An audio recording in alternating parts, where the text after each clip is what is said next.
Aujourd'hui, Consomac s'intéresse aux données personnelles que vous inscrivez sur Internet. Nom, âge, numéro de téléphone, situation familiale, il est devenu quasiment impossible aujourd'hui de naviguer sur Internet sans divulguer un grand nombre de données personnelles. Chaque information récoltée par les différents sites consultés par un internaute est fichée, conservée et utilisée sans qu'il en ait souvent conscience. Alors, que deviennent les données que nous fournissons lors d'une inscription sur un site? Quels sont nos droits une fois ces informations inscrites? L'objectif est de recueillir le plus d'informations possible afin de dresser un profil et de cibler la meilleure publicité qui pourrait être adressée à un consommateur.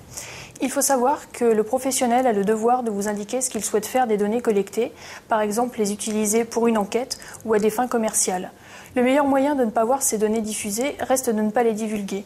Posez-vous toujours la question de savoir pourquoi est-ce que vos données sont collectées et s'il est obligatoire ou non de les communiquer.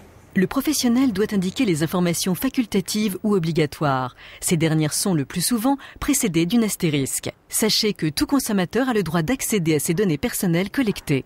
La loi informatique et liberté permet à toute personne d'exercer son droit d'accès aux informations. Cela signifie concrètement que vous pouvez vous adresser auprès d'un commerçant sur un site internet pour lui demander la copie des informations qui vous concernent. Vous le faites donc par écrit en joignant une photocopie de pièce d'identité puisque c'est un droit personnel. Si vous n'obtenez pas de réponse, à ce moment-là, vous pouvez vous plaindre auprès de la CNIL qui interviendra pour vous, pour que vous puissiez avoir ces informations.